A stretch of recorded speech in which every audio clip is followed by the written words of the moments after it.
আমি Vivek Sahay, chairperson, West Bengal staff selection commission.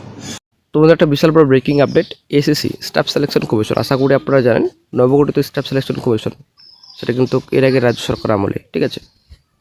তো রাজ্য সরকারের যে গ্রুপ ডি রয়েছে, গ্রুপ সি রয়েছে, রিক্রুটমেন্ট নোটিফিকেশন কি ডব্লিউবিএসএসসি অ্যাকচুয়ালি স্টাফ সিলেকশন কমিশনের মাধ্যমে নেওয়া হবে? অ্যাকচুয়ালি এসএসসি কি নেবে? এই বোর্ডের মাধ্যমে কি নিয়োগ করা হবে? আজকে আমরা এই ভিডিওতে বিস্তারিত সম্পূর্ণ তথ্য আলোচনা করব। ফরেস্ট, এলডিসি, লাইব্রেরিয়ান বিভিন্ন ধরনের পোস্ট রয়েছে, এক গুরুত্বপূর্ণ আপডেট।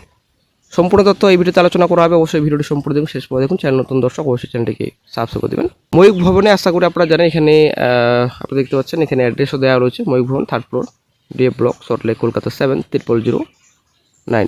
এখানে অ্যাড্রেস দেওয়া রয়েছে। এই অ্যাড্রেসে কিন্তু এসএসসি স্টাফ সিলেকশন কমিশন ঠিকানা, ঠিক আছে।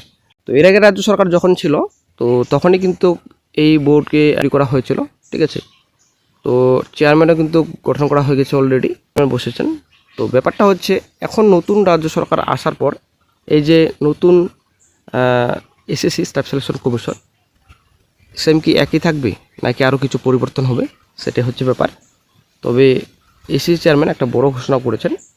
তো রাজ্যে থমকে থাকা সরকারি নিয়োগে গতি ফেরাতে উদ্যোগী হলো রাজ্য সরকার। দীর্ঘদিনের তা কাটিয়ে আবার কার্যকর করা হচ্ছে স্টাফ সিলেকশন কমিশনকে। তো কোথায় কত পদ খালি রয়েছে সেই হিসাবে স্পষ্ট হলেই আনুষ্ঠানিকভাবে বিজ্ঞপ্তি প্রকাশ করবে কমিশন। দপ্তরভিত্তিক পদ নির্ধারণের কাজ শেষ হলেই শুরু হবে ধাপে ধাপে আবেদন গ্রহণ ও পরীক্ষা প্রক্রিয়া।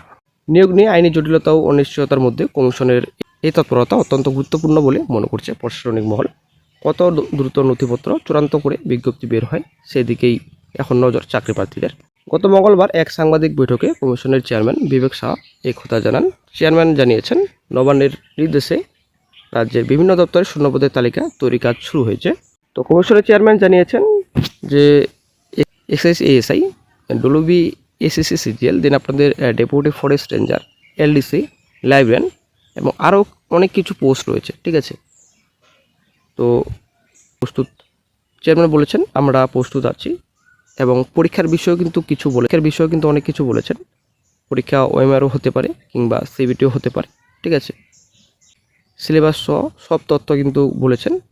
তো ভিডিওর শেষে একটু অ্যাড করা হবে, অবশ্যই আপনারা দেখে নেবেন ভিডিওটি। বিভিন্ন দৈনিক পত্রিকা আমরা দেখেছি Bengal group D recruitment board, নতুন করে বোর্ড গঠন করা হবে, ঠিক আছে। তো এদিকে এসএসসির মাধ্যমে কি গ্রুপ ডি রিক্রুটমেন্ট নোটিফিকেশন প্রকাশিত করা হবে, এটাই হচ্ছে ব্যাপার। তো যতদূর মনে হচ্ছে, হয়তো নতুন রাজ্য সরকার নতুন করে একটা West Bengal group D recruitment board তৈরি করবে।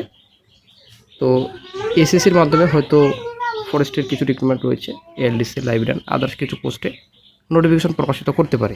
তবে এখন অফিসিয়াল নোটিশ না আসা পর্যন্ত কোনো কিছু বলা সম্ভব নয়। নতুন আপডেট পেলে সংবাদ চ্যানেলে আপডেট দিয়ে দেওয়া হবে। Instructors in different trades in Department of Technical Education, Lower Division Clerk, ASI of Excise, Fire Engine Operator, come drivers, combined graduate level